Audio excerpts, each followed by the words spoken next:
कि हमने पिछले दिनों जो क्रीमी लेयर की व्यवस्था 6 लाख रुपए थी, हमने उसको 8 लाख रुपए करने का ये निर्णय किया है। और पंचायती राज संस्थाओं में भी बीसीए के हमने 8% का प्रतिनिधित्व देने का काम ये बीसी समाज के अंदर किया है। मुझे ये भी खुशी है कि पिछड़े वर्गों के उत्थान के लिए और पिछड़ा वर्ग आयोग का गठन भी हमारी सरकार ने किया है।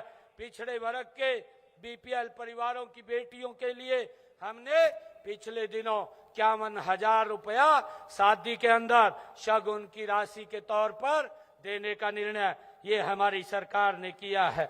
मुझे ये भी खुशी है कि गरीब जरूरतमंद परिवारों को स्वास्थ्य सुविधाएं उपलब्ध कराने के लिए आयुष्मान भारत चिरायु कार्ड जैसी योजना के तहत 5 लाख रुपए का इलाज ये मुफ्त में देने का निर्णय ये देश के यशस्वी प्रधानमंत्री आदरणीय नरेंद्र मोदी जी ने किया है। और मुझे खुशी है कि हमने आयुष्मान और चिरायु कार्ड के माध्यम से हरियाणा प्रदेश के अंदर इस योजना के साथ जुड़ करके 22 लाख परिवारों ने लोगों ने इसका लाभ लिया है और उसकी एवज में 3,000 करोड़ रुपया उनके इलाज के लिए हरियाणा सरकार ने दिया है। मुझे ये खुशी है। भाइयों, किसी भी समाज का उत्थान करने के लिए उसको आधुनिक शिक्षा देना ये जरूरी है।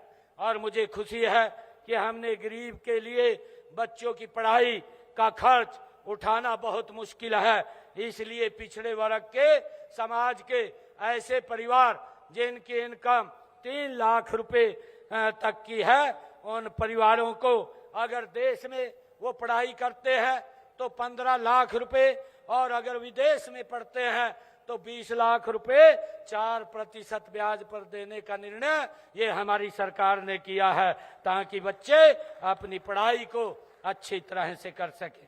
हमने हरियाणा के अंदर प्री मैट्रिक छात्रवृत्ति योजना के अंतर्गत अन्य पिछड़े वर्ग जिनकी पारिवारिक आय 2.5 लाख रुपए है, ऐसे हमारे बच्चे जो 9वीं और 10वीं क्लास में पढ़ते हैं उनको 4,000 रुपया वार्षिक शैक्षणिक भत्ता भी दिया जाता है। और इसी प्रकार देश के यशस्वी प्रधानमंत्री आदरणीय नरेंद्र मोदी जी ने पीएम यशस्वी योजना के अंतर्गत पिछड़े वर्ग जिनकी वार्षिक आय 2.5 लाख रुपए है, विद्यार्थियों को 5,000 रुपए से लेकर के 20,000 रुपए तक का शैक्षणिक भत्ता देने का, ट्यूशन फीस देने का काम ये हमारी सरकार कर रही है।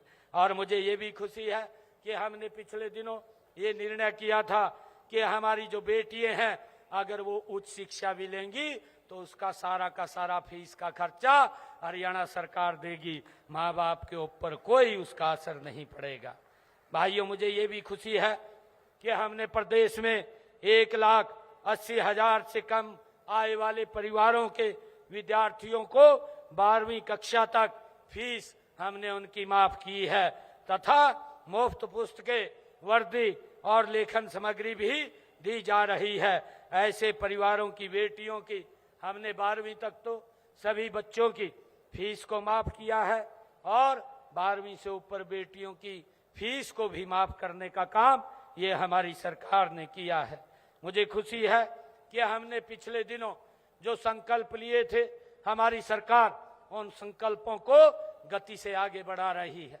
217 संकल्प हमने विधानसभा के अंदर लिए थे और 217 में से 41 संकल्प पूरे कर लिए हैं। मुझे खुशी है कि इस साल के अंत तक 90 संकल्प और इसमें जुड़ जाएंगे और हमारी सरकार ये गति से काम कर रही है। हमने कहा था कि जब हमने विधानसभा के चुनाव में कि जो किडनी का पेशेंट है और उसे डायलिसिस कराना पड़ता है, पहले उसके ऊपर भारी भरकम खर्चा लगता था, 25 से 30 हजार रुपया महीने का खर्चा उसको उठाना पड़ता था। परंतु हमने निर्णय किया कि 8 तारीख के बाद कोई भी हमारा सरकारी हॉस्पिटल, मेडिकल कॉलेज या मेडिकल यूनिवर्सिटी सभी में डायलिसिस फ्री होगा। आज किसी का कोई 5 पैसा नहीं लग रहा और जो किडनी का पेशेंट है उसका डायलिसिस फ्री करने का काम ये हमारी सरकार कर रही है। और मैंने ये भी कहा था कि हम अपनी माताओं को, बहनों को उनकी रसोई में 500 रुपए का गैस का सिलेंडर पहुंचाएंगे। हमारी माताएं बहनें जिन्होंने अपना खाता उसके साथ एजेंसी के साथ लिंक कर दिया है, बैंक के साथ लिंक किया है, तो उन माताओं बहनों के घर में आज 500 रुपए का गैस का सिलेंडर हमारी सरकार पहुंचा रही है। 18 लाख परिवार हरियाणा प्रदेश में इस योजना के साथ जुड़े हैं।